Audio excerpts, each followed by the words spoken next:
From a certain point in your life, you may start feeling as if nothing holds meaning or captures your interest. You may find yourself at a loss of your own aspirations and desires. Before, even if you didn't necessarily love your work, you could still muster motivation to get it done, believing that work is just work.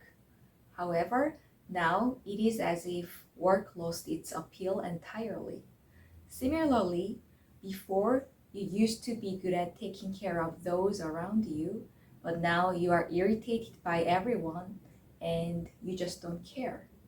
If this resonates with your current experience, you could be experiencing apathy. Today, I'll talk about what apathy is and how to start healing from it. Apathy is a complex neurological and psychological phenomenon characterized by a lack of interest, motivation, or emotion. It can manifest as a general disinterest in activities, a sense of indifference, or a reduced capacity to initiate or sustain purposeful behavior. According to the 2018 Consensus Panel diagnostic criteria, the primary diagnostic criteria for apathy is a reduction of goal-directed behavior in cognitive, behavioral, emotional, or social dimensions in comparison to the past level of functioning in this area. For the full diagnostic criteria, please see the link below. Apathy can be a symptom of depression, schizophrenia, dementia, Parkinson's disease, traumatic brain injury, and other neurological disorders. However, apathy and these disorders can be distinct syndromes. Research by Pardini et al. In 2016 showed that 1.5% of healthy population had apathy when assessed by apathy evaluation scale. These 1.5% of people did not have depression, personality disorder, or other neuropsychiatric or medical conditions. However, their quality of life and level of behavior activation were lower compared to healthy individuals without apathy. Even if you have apathy, you could still be completing assigned tasks.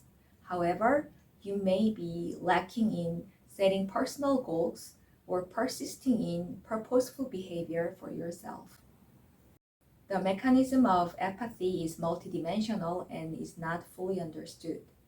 There are many neurological factors associated with apathy because there are many co-occurring disorders with apathy and there are multiple subtypes of apathy.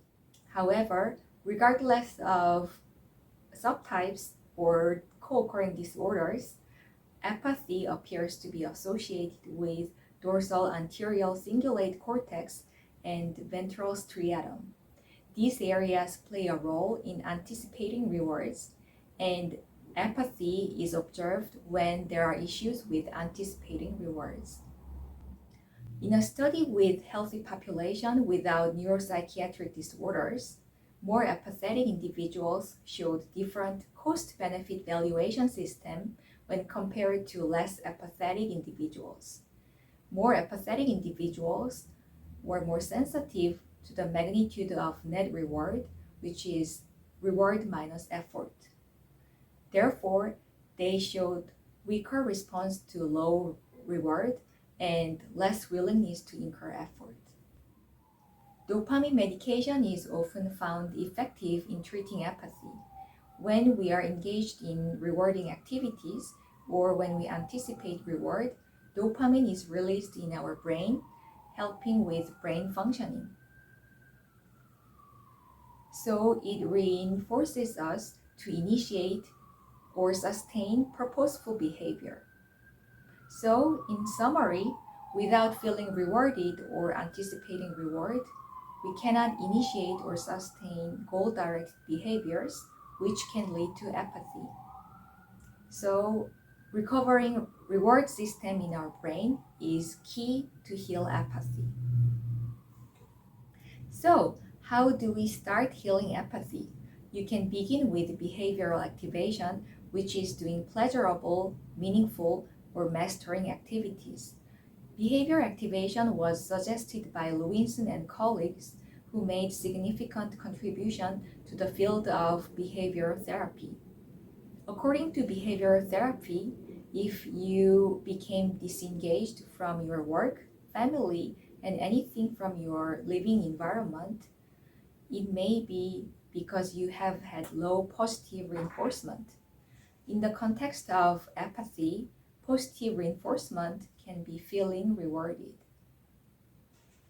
The rationale of behavior activation is aligned with the conceptualization of apathy that I mentioned earlier. You may have been exposed to situations there appears to be more effort than reward, lacking positive reinforcement.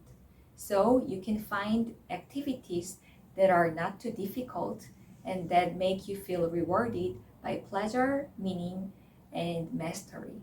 Pleasurable activities are the activities that are intrinsically pleasurable for you. Examples of these activities include eating delicious food, being in nature, jogging, taking warm baths, watching a movie, reading a book, and so on. Pleasurable activities can be crucial first step to rekindle interest in life and activate brain's reward circuit. Meaningful activities are the activities that are related to your values, beliefs, and social interactions. It can be spending time with people you love, helping those in need, or engaging in spiritual activities. These activities can provide with a sense of purpose and connection, which is essential for motivation. Mastering activities are the activities you focus on to improve gradually and feel achievement from it. It can be anything including playing musical instrument, painting, crafting, practicing foreign language, programming, writing, swimming, performing martial art, reorganizing wardrobe, and so on. Mastering activities can be particularly helpful in recovering, sustaining purposeful behaviors. I have several tips in utilizing behavioral activation. First, start with relatively easy activities so that you can anticipate success and reward. Second, choose activities that are intrinsically rewarding for you. Don't choose certain activities because they can help you become a more useful person. You may already have prolonged period where you did everything without intrinsic reward. Choose something you can find yourself in it. Third, do not rush, especially when you are engaging in mastering activities. Appreciate gradual increment over time. Finding, planning, tracking, and consistently engaging in the right behavior activation activity for you is crucial. Seeking help from mental health professional can be beneficial for treating apathy. Thank you for watching this video. I'll see you next time.